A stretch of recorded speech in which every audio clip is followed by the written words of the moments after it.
संकट की स्याही जब पूरी दुनिया के आसमान पर फैलती है तब कुछ देश घबराते हैं, कुछ देश ठहर जाते हैं, लेकिन भारत रास्ता बनाता है।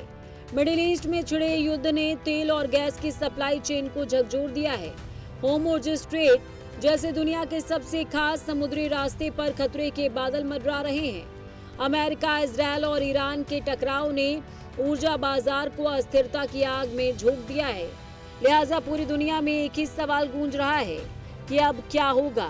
लेकिन भारत में एंट्री लेता ये जहाज बता रहा है कि अब भी व्यापार होगा। होर्मुज़ स्ट्रेट के रास्ते एलपीजी से भरा एक और टैंकर भारत आया है। इसका नाम अपोलो ओशन है। ये टैंकर न्यू मैंगलोर पोर्ट पहुंचा है। अपोलो ओशन नाम के इस टैंकर में 17,600 मीट्रिक टन एलपीजी भरी है। इसके अलावा अमेरिका, रूस और ऑस्ट्रेलिया जैसे देशों से 800 टीएमटी एलपीजी पहले ही भारत के लिए भेजी जा चुकी है, जो देश के 22 टर्मिनल पर पहुंचेंगे। सरकार का कहना है कि कम से कम 1 महीने की एलपीजी सप्लाई पूरी तरह सुनिश्चित है और आगे भी लगातार व्यवस्था की जा रही है। यही नहीं, करीबन 23 दिनों तक स्ट्रेट ऑफ होर्मुज़ में फंसे रहने के बाद भारतीय ध्वज वाला एलपीजी टैंकर जगवसंत भी स्ट्रेट ऑफ होर्मुज़ से होते हुए आज यानी गुरुवार को मध्यरात्रि तक गुजरात के वाडिनार पहुंच सकता है। गल्फ रीजन में सभी भारतीय जहाज और नाविक सुरक्षित हैं। पिछले 24 घंटे में किसी समुद्री घटना की खबर नहीं है। सोमवार को 2 भारतीय ध्वज वाले एलपीजी कैरियर पाइप गैस और जगवसंत रवाना हुए थे। दोनों जहाज 92,000 मीट्रिक टन से ज्यादा एलपीजी स्टॉक लेकर भारत के लिए रवाना हुए थे।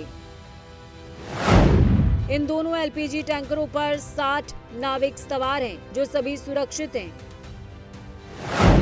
स्ट्रेट ऑफ होर्मुज़ में अभी 20 भारतीय ध्वज वाले जहाज फंसे हुए हैं।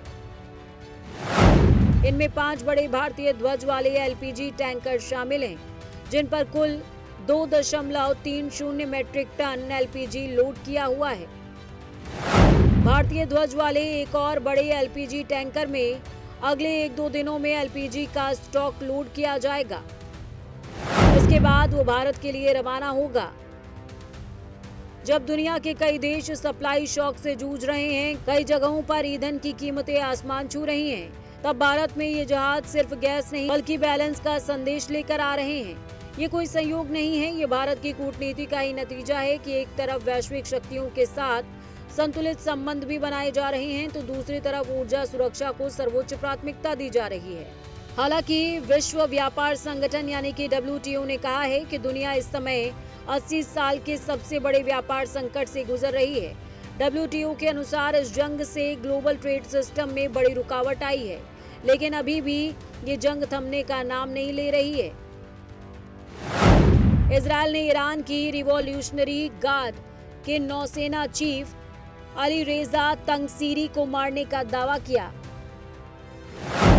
इजरायल के रक्षा मंत्री काटज ने कहा कि ईरान के बंदर अब्बास इलाके में हुई एयर स्ट्राइक में तंगसीरी मारे गए। इजरायली अधिकारियों के मुताबिक तंगसीरी वही कमांडर थे जिन्होंने स्ट्रेट ऑफ होर्मुज़ को बंद करने की प्लानिंग की थी। हालांकि ईरान ने अभी तक तंगसीरी की मौत की पुष्टि नहीं की है। दरअसल इजरायल हो या अमेरिका, दोनों देश अपने आप को जीत की माला पहनाने में लगे हैं, लेकिन ईरान लगातार दोनों देशों के जुबानी बयानों को खारिज कर रहा है। एक तरफ ट्रंप ईरान को अल्टीमेटम देने में लगे हैं, तो दूसरी तरफ ईरान की तरफ से भी जवाबी अल्टीमेटम दिया जा रहा है।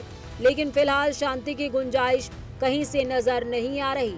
लेकिन भारत अपने प्लानिंग से जंग के असर का बैलेंस मेंटेन करते हुए आगे बढ़ रहा है। Bureau report, prime news.